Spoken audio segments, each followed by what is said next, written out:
for Saturday, July 12th. So the moon is in Aquarius energy, but we're in a void at 3:46 p.m. Eastern Standard Time, and we won't be locking into Pisces energy until 7:46 p.m. Eastern Standard Time on July 13th.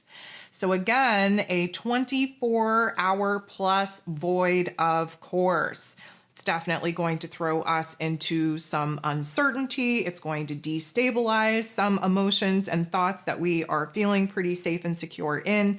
But with the moon in this Aquarius energy, of course, we are being offered emotional detachment so that we can act as the observer and see the bigger, greater, grander picture, all the moving parts, if you will, to think outside of the box and come up with some solutions to some of the problems that we're banging our head against a wall about.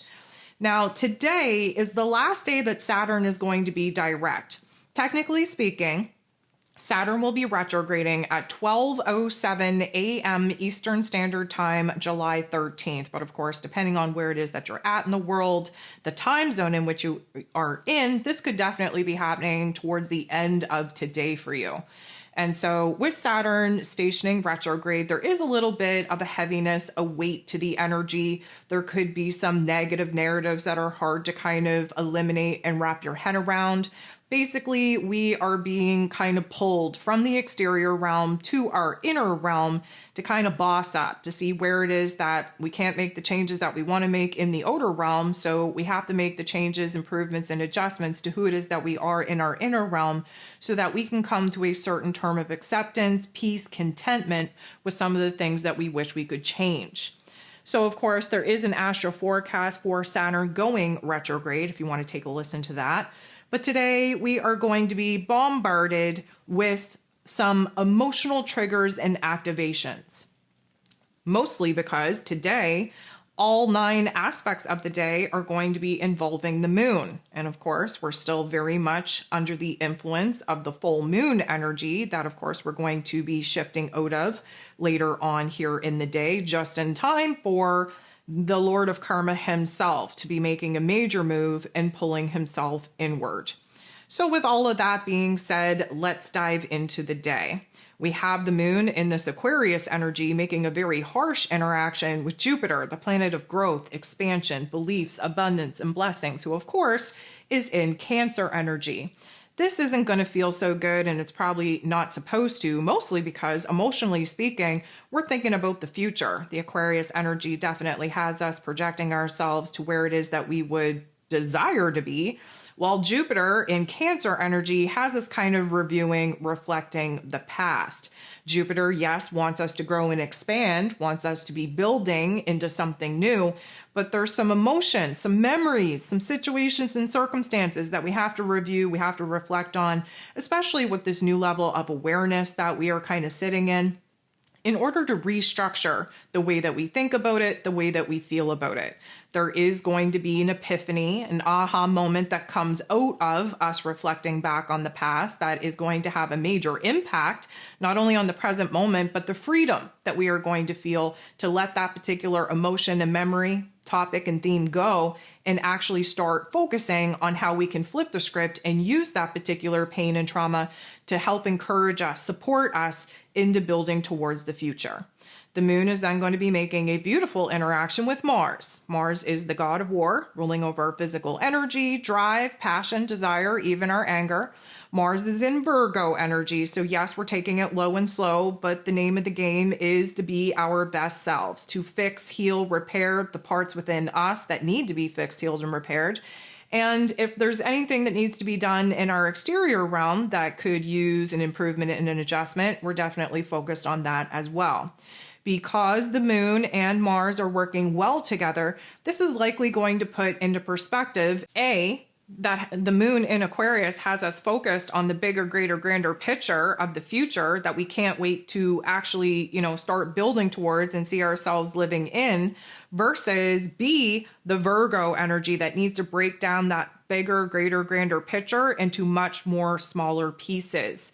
Virgo energy focuses in on the smaller details that make up the greater, grander picture. And the Aquarius energy, of course, magnifies what that greater, grander picture needs to look like and feel like in order for us to evoke an emotion of excitement, of passion, of desire, in order for us to actually stay the course and be able to materialize the kind of realm and reality that we're currently imagining. So this is going to put a little bit of pep in our step. We're going to be motivated and determined in order to take whatever smaller actions we can to help further align us with the possibility of bringing this greater, grander vision to life. The moon in Aquarius is then going to trine, which is a beautiful interaction, with Venus, the goddess of love, beauty, worth, pleasure, and money, who is in Gemini energy. So we're working with air on air action here. First of all, the moon and Venus, of course, are very anchored into the heart space, very anchored into our emotional realm, while the Aquarius and Gemini energy that the moon and Venus are currently sitting in are more focused on our intellectual process, making logical, practical decisions based off of what the information and data is presenting that we should do versus putting our emotions on the back burner. Not to say that we can't bring our emotions into the equation, but for example, Venus in Gemini, she really has no want, need, or desire to let her intuition and her emotions lead her. She has curiosity, excitement, spiciness, variety, leading her into a new path of experimentation and exploration of what she can kind of change up, switch up, not only in her day-to-day life, but in her relationship dynamics as well. The Aquarius energy, of course, has us focused on the future. And right now with Venus and Gemini energy being very divided, one foot is very anchored in the past and the present, while the other foot is anchored into the futuristic realm, thus giving us some very intense choice points, decision points, paths and directions that we need to choose from, because doing the same old thing has only given us what it is that we've already got. And I think we can all agree that we want more, we want better, we want different. We then have the moon in Aquarius making a beautiful interaction with Jupiter, the planet of growth and expansion, who of course is in this Cancer energy. And I love this because if you remember the beginning of the day, we have a not so great interaction between these two. One is very anchored in the future, one is very anchored in the past, and what we're missing here is the present moment. Them working well together is a totally different ball game. It means emotionally speaking, we are fixated on where it is that we want to end up. And Jupiter, because he wants us to grow and expand and build upon some of the situations and circumstances that we already have alive and well, the Cancer energy is giving him a permission slip to pull out of the reflective type of nature of the past and at least be willing to think about what steps we could take to build towards this futuristic goal, vision, and dream. So Jupiter is not only bringing the optimism back to some of the negative narratives that we may be sitting in at the beginning of the day, but he's magnifying where it is that, guess what? We are doing the work to heal ourselves, to grow through what it is that we're going through. And we have the emotional stability of this particular moment in time to think about what we could do differently from now until we get to where it is that we desire to be. The moon in Aquarius is then going to directly oppose and sit across from Mercury. Mercury is the ruler of the mental plane, and of course, he is in Leo energy, the heart and soul of the zodiac. So first of all, we have the moon, which is our heart space, and Mercury, which is our head space. They're not getting along. They're sitting across the table from one another with two very different viewpoints of what it is that they're thinking about, what it is that they want to do, where it is that they want to end up. The moon in Aquarius, of course, is emotionally detached to just look at the actual factual data, the steps needed in order to get from where it is that we're at to where it is that we desire to be. While Mercury, on the other hand, has to take the emotion into account. He is in Leo energy. We have some new passions, some new dreams, some new desires that we want to take action upon, that we actually want to manifest. So our heart and our head need to be in alignment before we can take action and make moves. And right now, Mercury, being in the Leo energy, is trying to get in alignment between the heart and the head. However, the moon in this Aquarius energy, not factoring in emotion at all. We're just seeing the future. We're seeing the possibilities. We're seeing the steps that we could take in order to get there. We're not really listening to our intuition, to our heart space at all. So because our heart and our head are not on the same page at all, because Aquarius and Leo energy sit across from each other in the zodiac wheel, we're definitely feeling out of whack. We're not on the same page at all, not only in our outer realm, but in our inner realm as well. And therefore, we're creating a lot more confusion than there needs to be. We're kind of going against ourselves, if you will. And if we're talking about communication, which we need to because Mercury is involved here, there's probably going to be a lot of chatter about what is possible, what we would like to see happen, but again, not factoring in how it is that we're currently feeling about situations and circumstances. The truth, the ideas that we currently are percolating on are not matching what we're logically and practically trying to construct in our imagination, in our mind's eye. 3:46 p.m. Eastern Standard Time, the moon is going to go void, of course. That's when things get shaky, uncertain, unstable, and that's when we start kind of speaking fear into a lot of the things that we were feeling pretty good about and creating a lot of anxiety where there doesn't really need to be any. The moon now in this void in Aquarius energy is going to make a very harsh interaction to Mars in this Virgo energy. So earlier on in the day, we were working well together between these two. But again, now we're second guessing everything. That moon in Aquarius is showing us where it is that we desire to end up. Mars in this Virgo energy, of course, earlier on in the day was trying to break that greater, grander vision down into smaller, much more manageable pieces.